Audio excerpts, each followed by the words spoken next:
110 आकांक्षी जिले और 110 में आधे से अधिक वो इलाके हैं जहां बहुल जनसंख्या जनजातीय है, मेरे आदिवासी भाई बहन रहते हैं। 3 करोड़ से ज्यादा आदिवासी भाइयों को इसका सीधा लाभ मिला है, उनके जीवन में बदलाव आया है। इन क्षेत्रों में शिक्षा, स्वास्थ्य, इंफ्रास्ट्रक्चर, इसमें अभूतपूर्व सुधार हुआ है, क्योंकि हमने 110 जिलों पर विशेष फोकस किया है, उनका रेगुलर मॉनिटरिंग कर रहे हैं। यहां पर हमारे कुछ माननीय सदस्यों ने ट्राइबल सब प्लान की बात का जिक्र किया था।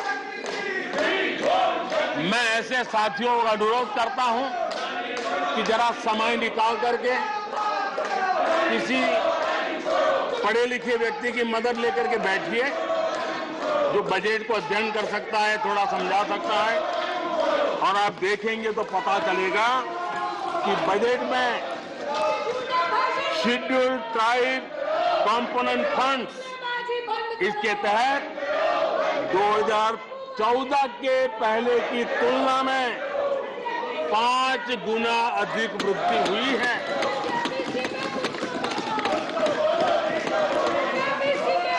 आदरणीय सभापति जी, 2014 के पहले जब उनकी सरकार थी, तब एलोकेशन 20-25 हजार करोड़ रुपए के आसपास रहता था। बहुत पुरानी बात नहीं है, सिर्फ 20-25 हजार करोड़ रुपए।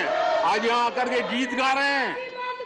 हमने आकर के इस वर्ष 1,20,000 करोड़ का प्रावधान किया। हमने बीते 9 वर्षों में हमारे आदिवासी, हमारे जनजातीय भाई बहनों के उज्जवल भविष्य के लिए और बच्चों के उज्जवल भविष्य के लिए 500 नए एकलव्य मॉडल स्कूल स्वीकृत किए हैं, और ये 4 गुना ज्यादा बढ़ोतरी है। इतना ही नहीं, स्कूलों में टीचर, स्टाफ, इस बार हमने 38,000 नए लोगों के रिक्रूटमेंट का, हमने भर्ती का इस बजट में प्रावधान किया। आदिवासियों के कल्याण के लिए समर्पित हमारी सरकार ने, मैं जरा आपको फॉरेस्ट राइट एक्ट की बात की तरफ ले जाना चाहता हूं। आदरणीय सभापति जी, देश आजाद होने से लेकर हमारे आने से पहले, 2014 के पहले, आदिवासी परिवारों को 14 लाख जमीन के पट्टे दिए गए। पिछले 7-8 वर्षों में हमने 7 लाख नए पट्टे दिए। यह अभूतपूर्व काम हुआ है। हमारे आने से पहले 23,000 सामुदायिक पट्टे दिए गए थे, 23,000।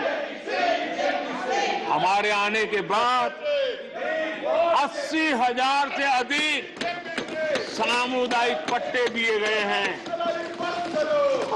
लिप सिंपैथी बता करके आदिवासियों की भावनाओं के साथ खेलने के बजाय अगर कुछ किया होता तो आज मुझे इतनी मेहनत न करनी पड़ती और ये काम पहले आराम से हो जाता, लेकिन ये उनकी प्रायोरिटी में नहीं था।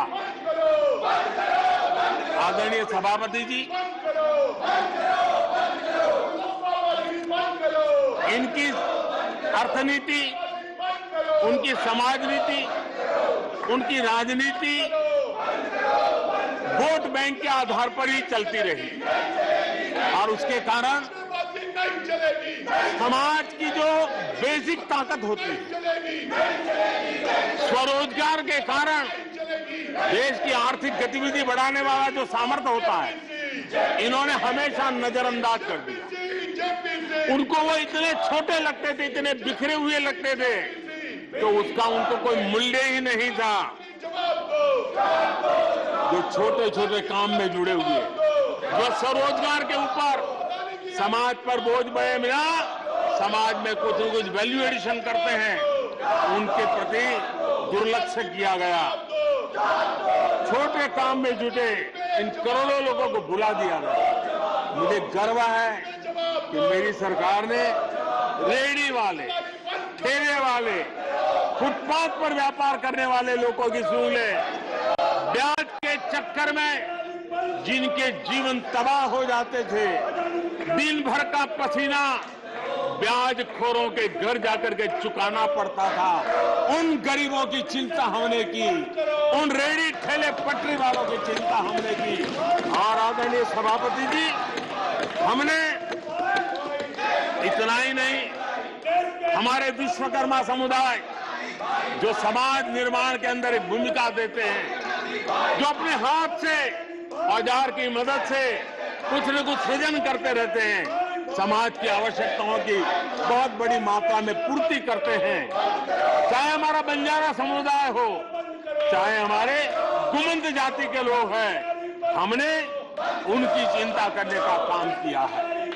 पीएम स्वनिधि योजना हो, पीएम विश्वकर्मा योजना हो, जिसके द्वारा हमने समाज के इन लोगों की मजबूती के लिए काम किया है, उनके सामर्थ्य को बढ़ाने के लिए काम किया। आदरणीय सभापति जी, आप तो स्वयं किसान पुत्र हैं। इस देश के किसानों के साथ क्या बीती है, ऊपर के कुछ एक वर्ग को संभाल लेना और उन्हीं से अपनी राजनीति चलाए रखना, यही सिलसिला चला। इस देश की कृषि की सच्ची ताकत छोटे किसानों में है। 1 एकड़ 2 एकड़ भूमि का वो बड़ा मुश्किल से 80-85% इस देश का ये वर्ग है। इन छोटे किसान उपेक्षित थे, उनकी आवाज कोई सुनने वाला नहीं था। हमारी सरकार ने छोटे किसानों पर ध्यान केंद्रित किया, छोटे किसानों को फॉर्मल बैंकिंग के साथ जोड़ा। आज साल में 3 बार सीधे पीएम किसान सम्मान निधि छोटे किसान के खाते में जमा होती है। इतना ही नहीं, हमने पशुपालकों को भी बैंकों से जोड़ा, हमने मछुआरों को बैंकों से जोड़ा और उनको ब्याज में रियायत दे करके उनके आर्थिक सामर्थ्य को बढ़ाया, ताकि वो अपना व्यवसाय विकसित कर सके, अपने क्रॉप पैटर्न को बदल सके, अपने उत्पादित किए हुए माल को रोक करके उचित दाम मिलने पर बाजार में ले जा सके। उस दिशा में हमने काम किया।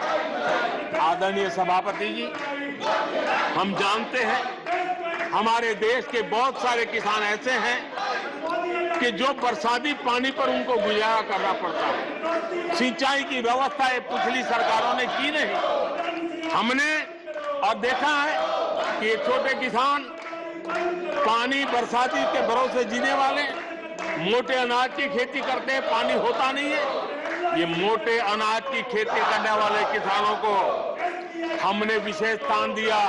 हमने यूएन को लिखा कि मिलेट ईयर मनाइए, दुनिया में भारत के मोटे अनाज की एक ब्रांडिंग बने, मार्केटिंग बने और उसके सुविचारित रूप से अब उस मोटे अनाज को श्री अन्न के रूप में, जैसे श्रीफल का महात्मा है, वैसे ही श्री अन्न का महात्मा बने और छोटे किसान जो पैदावार करते हैं उनको उचित दाम मिले, ग्लोबल मार्केट मिले, देश में क्रॉप पैटर्न में परिवर्तन आए।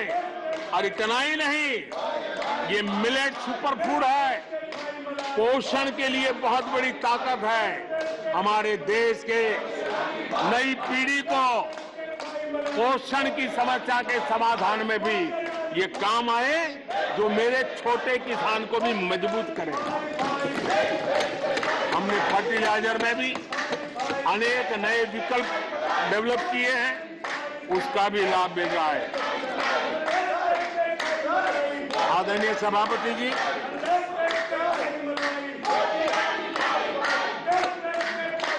हमें बड़े कन्विक्शन के साथ मैं मानता हूं कि जब निर्णय प्रक्रिया में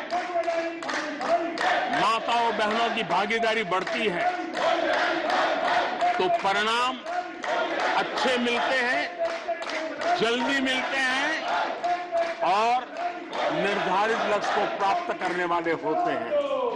और इसलिए माता बहनों की भागीदारी बढ़े, वे निर्णय प्रक्रिया में हमारे साथ जुड़े, उस दिशा में महिला सशक्तिकरण को लेकर के, महिलाओं के नेतृत्व के विकास के लिए हमारी सरकार ने प्राथमिकता दी है।